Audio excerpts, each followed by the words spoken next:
Professor Mr. Naoumoff. It's a such thing. There's no such thing. But you know what?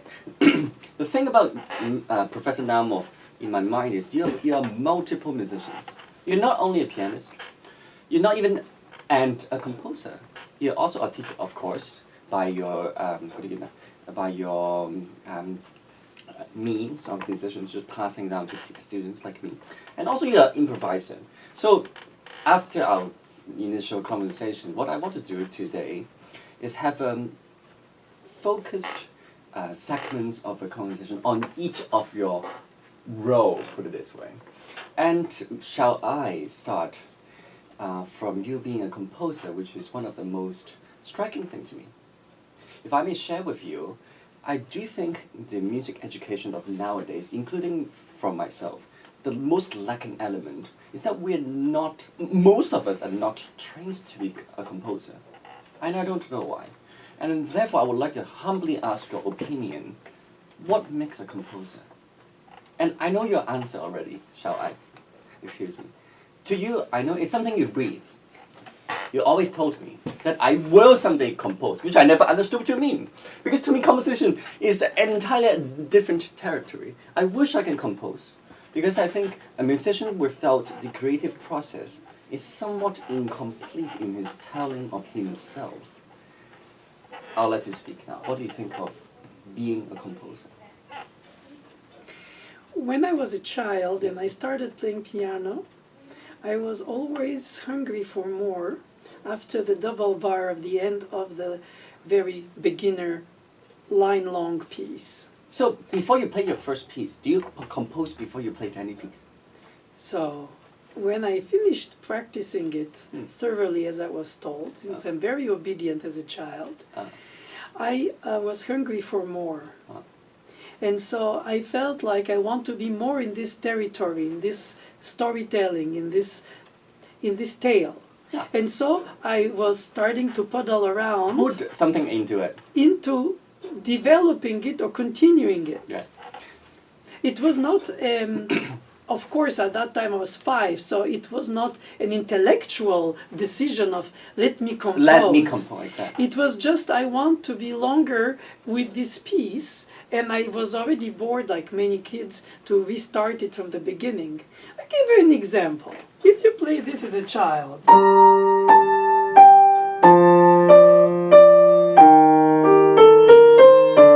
and when I finished it, I thought, my God, it's too short, I need more of it. You need more of the musical idiom in there. Yeah, I didn't know how to word it, but that's how I felt. Okay. It's like when you eat a dessert and you're still wanting more of it. And so my father, who at the time, thankfully for me, while medical doctor, has been trained as a musician because his own mother was a solfège teacher. So what happened is that Your father and my father is so alike. But I don't know if he did the same for you. For me, he undertook to take on dictation my improvisations. And in order to do so, he recorded them on reel-to-reel because at the time we didn't even have cassettes yet. We talk about the late 60s in Bulgaria.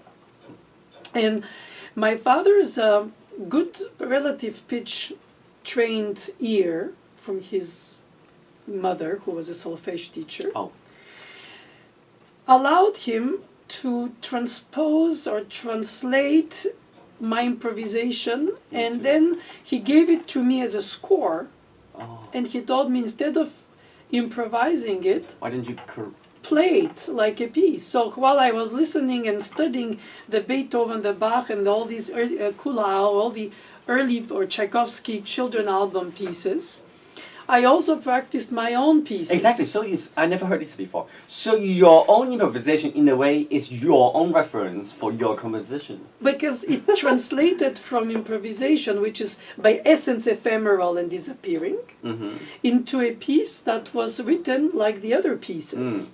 I've and never heard so anything like that. What happened is that he recorded me announcing the date and the piece that I was playing of mine on this reel-to-reel. Right. And this capacity of him to notate my thoughts possibly was reductive. I don't know. to which point What is he translated exactly what I improvised, or did he in a way a little edit it, but possibly he did his best, which was already for me an incredible gift. I recall waiting for him to come back from the hospital, and when I saw his car... You were 5? Yeah, 5, 6, you know, the first year you of were waiting for piano. him to come to the hospital? Well, from the hospital home, because that's what he was, a medical doctor, a cancerologist. And so from the balcony I would see the car arrive, and I would run down the stairs and say, Daddy, Daddy, I'll show you what I composed today, which meant I'll play it for you. And so he, of course, after starting to notate it, decided to teach me how to write it myself, which was a disaster. Why? Well, because I had no idea how to notate the notes. I never did music theory. Also, you never even learned... Well, okay. I was reading the music from the score, stuff, but so not writing it. it's difficult to even connect the thought to the writing. Oh, yes. So I had those huge notes, as every child has, and all that, on the score looking. So what happened is that this idea of my father was that the written is more important than the improvised. And so when I was brought by him and my mom to Paris 2 years later, when I was 7, I played that minuet, which I composed when I was a child, among other pieces.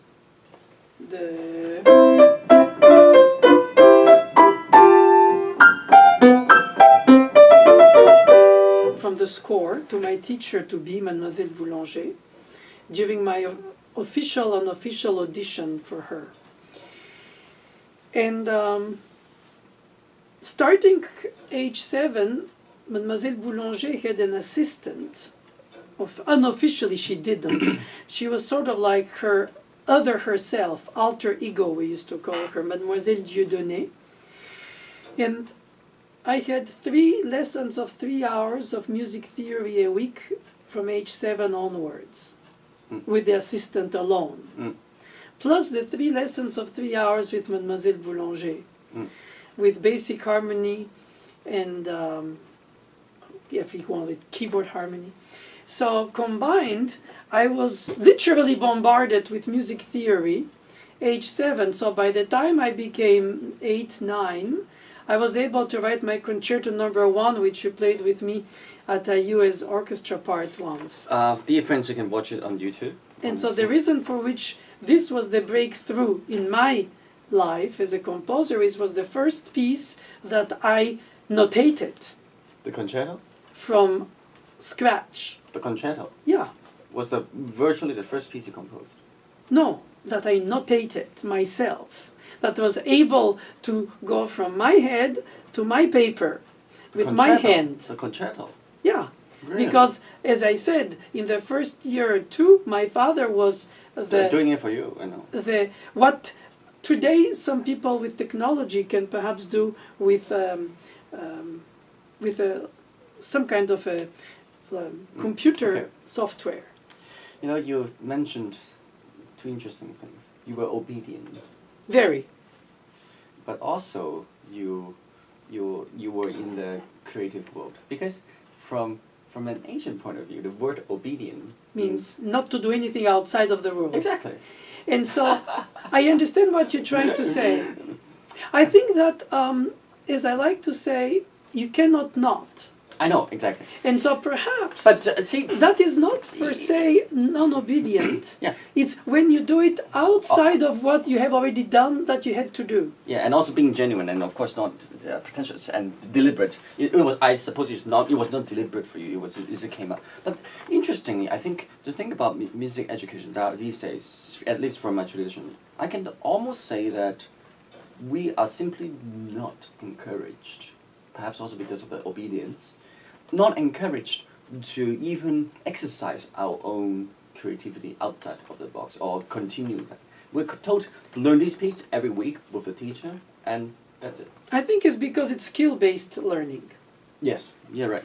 And the other side of the problem is that if you have this calling that you cannot not, you also are often stifled by the teacher of the instrument who wants you to gather the mnemotechnic technique that you have to gather while you don't have to worry about it later. Yes. Saying you can always compose later, but you cannot learn how to play technique early enough. And I think that is another situation that composer children obviously face. And then the other thing is that if you don't compose as a child for choice or for lack of allowed to be so, then you reach a point around, I would say, teenager, where you can play relatively difficult pieces in piano compared to the beginner. And you feel like, oh, I also could do that. And very often, the more you learn the repertoire, the more you feel like, not me. So you self-censor yourself because you think, oh, all this was already written before me, what will I add to it? And so the score being given to you through the teacher with the addition and the importance of the knowledge, I think in a way it self-censors kids or children or youngsters from composing because they're told basically you don't have to add anything to this. On top of which in Asia it's quite sad that because it's so result-oriented, actually before the kid even went to the piano lesson, there's only one objective, which is to learn the skill of the piano in order to go to competitions.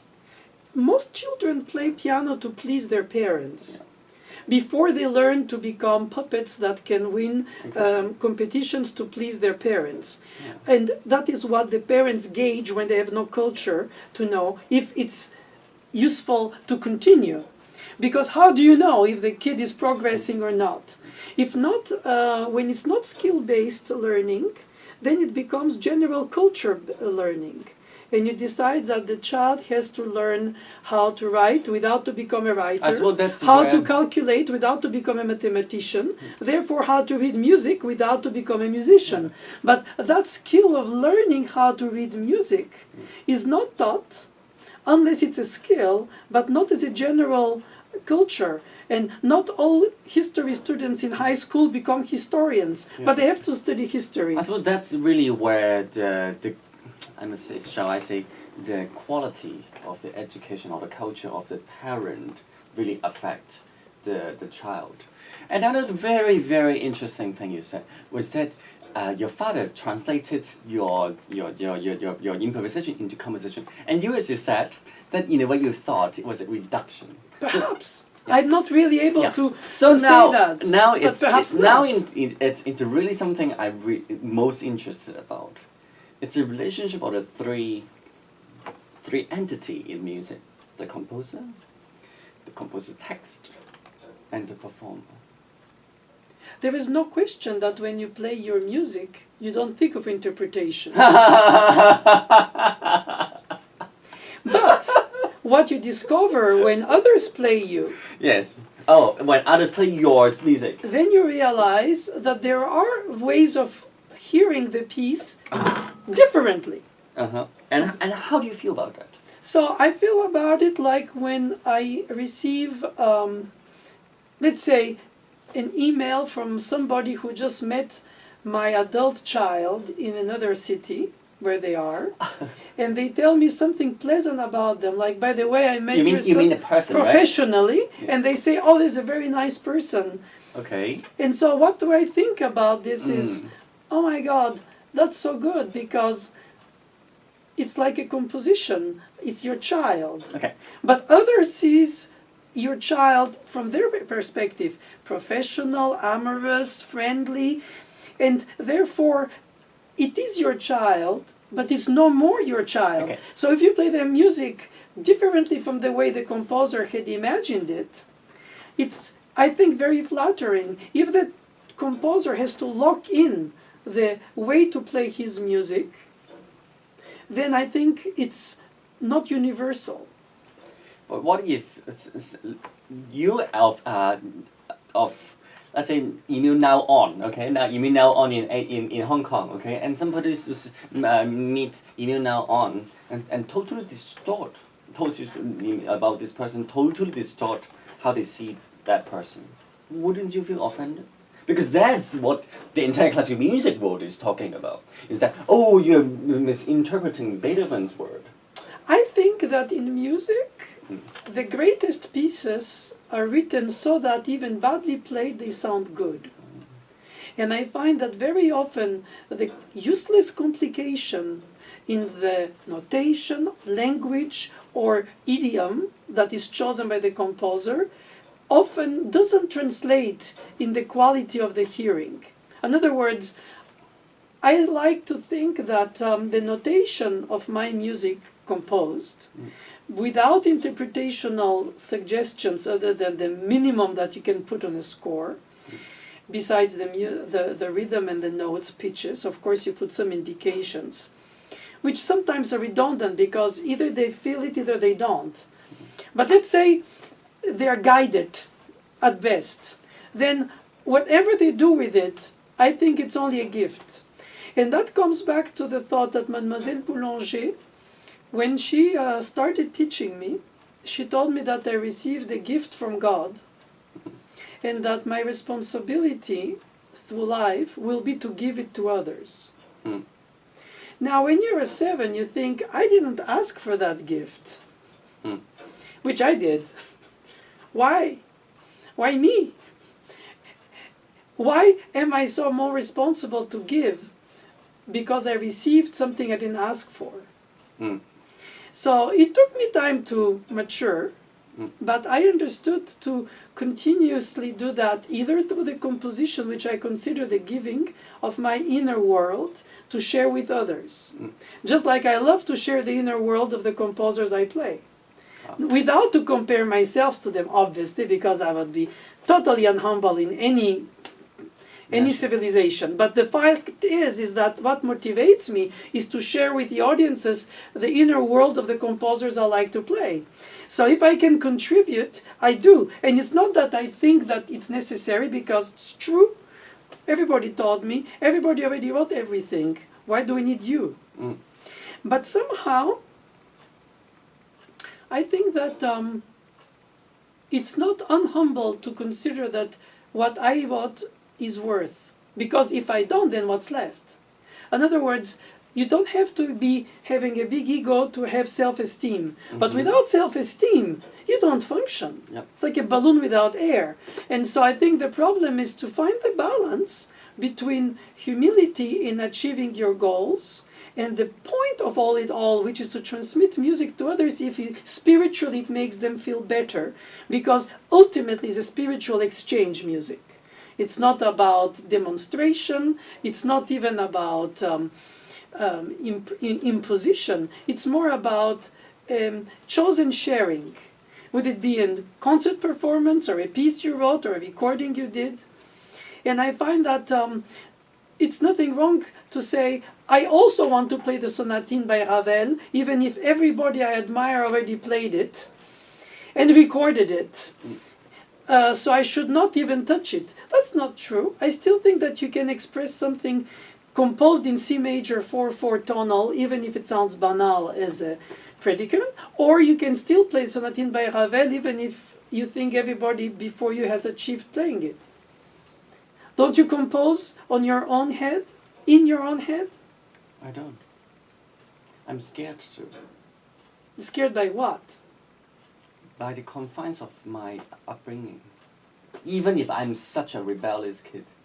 So you're not rebellious, in fact. No, Because everyone is confined. I was obedient, but I dared, and you're rebellious, but you're afraid. You know, I don't know which one it is, but I'm actually rebellious and obedient at the same time. I'm actually very 循規蹈矩. I mean, I follow the route. Although I also think of how I exercise my wishes.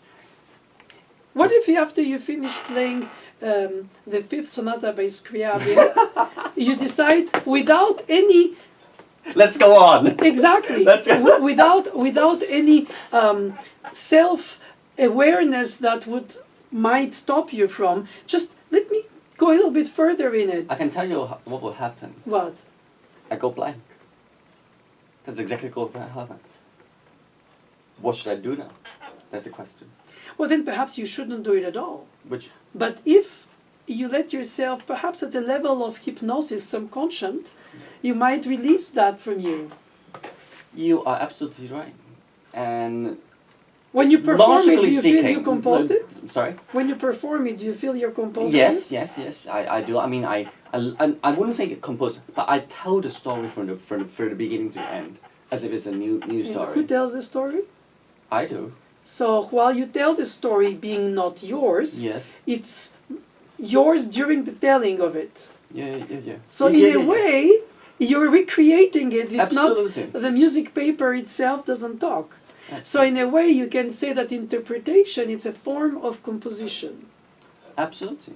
You mean improvisation? No, interpretation, which means translation. Oh my God! Finally, the translation of the score. There was a piano conference in Hong Kong once, and the topic is, should creativity separated from interpretation? So the panel were arguing, and at the end I said, isn't it the same thing?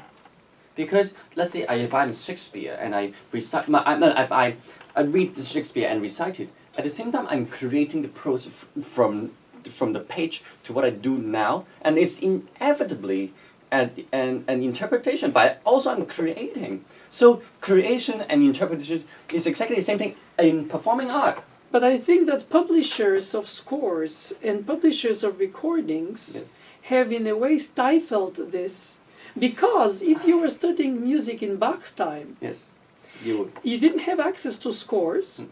You had to copy your own from your teacher's scores. Mm-hmm. So what happened is that you learned not only the piece by copying the score in order to learn it, but by copying the score, you learn how it's made. So instead of buying a car, they give you the parts and they say you build up your car in order to drive it. And in a way, once you receive it all made and you're told just reproduce it, all you do is recite it. Yeah. But if you are to take the time to copy by hand the piece that you're going to study as a pianist, I think inevitably you develop the compositional thoughts. And because you enter in the details, it's like you're becoming you watch the Eiffel Tower and you start building it bolt by bolt, and then you say, oh, no, that's how it holds. So I feel like at some level people say, oh, you play as a composer when they want to insult me. Because it means you take freedom with a score. Oh. Or the opposite, when you're a composer, they say, oh my God, you're a pianist. In other words, the composers are considered today more the thinkers, writers, and not the performers. And the fact that you're a performer makes you less a composer in the eyes of the composers. And in the eyes of the pianist, being a composer makes you less a pianist. Because the skill-based learning is made so that you only do, if you're a music thinker, you write articles, and if you're a music composer, you write scores, and if you're a performer, you play those, and you read these. But you shouldn't be educated to cover them all, or then you'll be considered an idiot savant at best. Even if you're a genius like Bernstein, and even if you are a genius like Mozart, they still, at some point, were considered, but he's not that good at this or at that. And so I think that ultimately you should not have to choose. Like the gift you receive that you have to transmit, like my teacher said, should be through the filter of your musicianship. And if it's interpretation that is your compositional creativity, then that's fine too. Yeah. The slight thing I would like to touch on is notation. Because misleading, misguessing. Because most people, from the most sacred book of telling how to interpret to whoever professor, always tells you to be faithful to the score, which I agree totally. But there's the rhetoric of the statement is not complete yet. I come to believe that there is a difference between the notation and the intention of the composer. Because, back to exactly in the beginning you said, the notation from your father was a reduction. Possibly. But how do you know that your own notation is not a reduction? Yeah, precisely. Because when you play a rest, doesn't mean the note before, let's say, is the 2 beats, is exactly 2 beats. It's a translation of music. Is a translation of intention. When you wake up and you remember your dream, be it shortly, it looked so real, and it evaporates into your consciousness. Right. I think composition, to me, is like retrieving something from a distant past that Yeah? perhaps I had lived, Oh, okay. and I gather it back. It's almost like memorizing, reverse memorization. So people are visiting your memory through the But how do you real know? world of Because text. how do you know when you compose this is right, this is wrong? Since it's Yeah. all random. Yes, this is my biggest question. And so- how do you decide what is right for you at the moment at the score, and you decide to put it on a page? Exactly. And since I was teaching my little daughter Nadia at the time how to play rightfully the score, Okay. and she would hear me when she was playing next to me when I compose, and I go, "Oh, I found the right ending now." After erasing several times some She said it. composition, Mhm. she watched me and heard me say that, and she said, "Daddy, why are you saying that? Since you made it up in the first place, how can it be right or wrong?" So she understood very well that I make it up, since I write it from scratch. And I think that children understand that you have to be obedient to the score. And a student with teachers, of course the teachers tell you that because they want to discipline you. Because it's like parents, they want to put so many rules so that they can protect you, so that you can be protected yourself. Because if everything is allowed, then you're in trouble. And I find that ultimately the notation is there to transmit length of values and pitches. Once you go beyond that, what is between the notes, the breathing that is not rhythmically, as you said, for the rest, that is perhaps just an intention, how much you take breath or not, since the piano is the only instrument that doesn't need interruption by breathing or bowing, technically it can stay forever in a continuum, meaning rather, even if the sound decays. So what do you say then? Expressive. When you read on the score, slight ritenuto, and then a tempo. It's mechanical indication. Where is it placed exactly? The hints are more subtle. And so ultimately, either you put too many indications and the performer to be says, too much information, I don't want to play the piece. Or not enough indication and the performer says, what the hell am I supposed to do? But if the musical content and the language of the piece, in the notation of the pitches and the rhythm values, connects to your psyche, you know what to do. You know it intuitively. Now, some music is less intuitive than others. Obviously, a funeral march is more intuitive because you connect to the sadness than a fugue, which is by essence pure music without mood. But you also can add your own psychological mood on the fugue, even if by itself it's proven to be just pure music. I always believe major is connected in Romantic era onwards to happy, and minor to unhappy. So what about chromatic? It's all semi-steps. It should be neutral. But most of the chromatic music is minor, some kind of tragic. So these psychological signs are suggested rather than indicated. And you cannot say, oh, the chromatic fantasy and fugue is a sad piece in D minor compared to the Mozart D minor concerto, which is dramatic, it's like Don Giovanni, or the D minor Brahms concerto, it's epic and it's dramatic. Of course, D minor has its own colorization in our psyche, but it's very personal. It's almost like you cannot define it. And when you ask a composer, why did you write in D minor? They probably would say, I don't know, beyond the instrumental choice. But the point is that music cannot be notated for these kind of hints.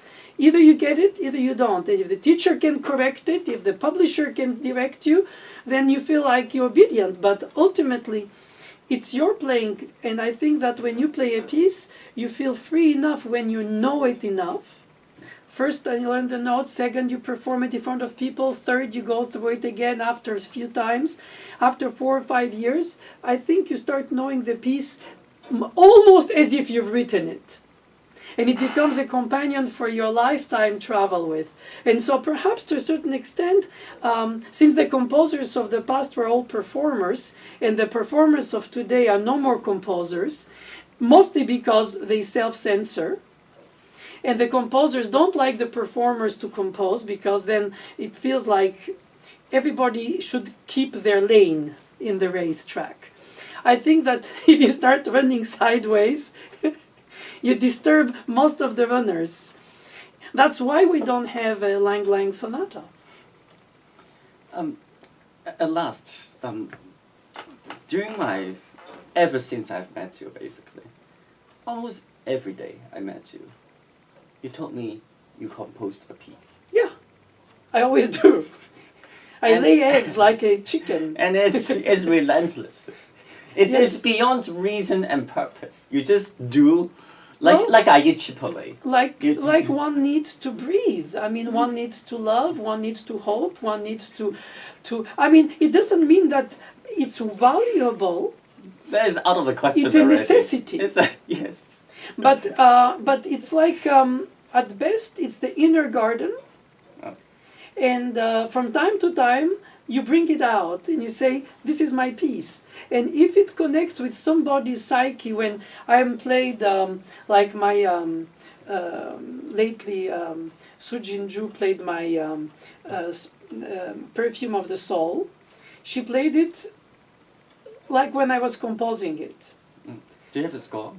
Of course. May I see it? Well, I don't have it here. It's in the computer. Oh, I see. But my point of the story is that when I composed the opening, I'm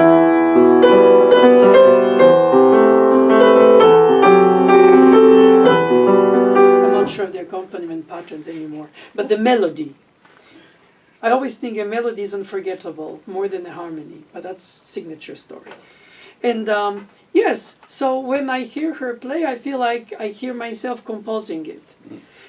So that is really what a composer should dream. But let's say that somebody plays it like this, transforming it perhaps for a commercial, perhaps for a chocolate commercial, I don't know. I might be amused and say, oh, that can function too. I mean, what would Mozart say if he goes in a supermarket and hears the electronic version of his symphonies played in the background? Perhaps he'll be amused too. I mean, I don't pretend to be that, but I'm saying that the composer shouldn't own the interpretation. It just happens that it comes all in one out of the composer. And the performer has to enter in that world and receive it. That's what happened. And when you feel like you play Scriabin Sonata, I bet you feel like you're playing Scriabin Sonata and not that you're playing Mettner Sonata. So you have some kind of interpretational creativity while respect of the text, that you are in the musical universe of Scriabin and not Rachmaninoff nor Mettner, even if they're close in time period. Just an inside joke to end this segment is then it seems like what's happening in this world right now is that as if in, let's say, 70 years, there becomes a Naoumoff specialist owning the interpretation as an authority and dictating how the world see your work. It's an inside joke. Who knows? Perhaps it will be never played anyway. But so far I've heard it a few times and it's already made me feel very special. Wonderful. Well, honestly, I hope I will play more of it. I know I can do justice to your music. I know I can. By choice, hopefully. By intuition. Not by obligation. Not by obligation. Beyond my funeral. Who knows?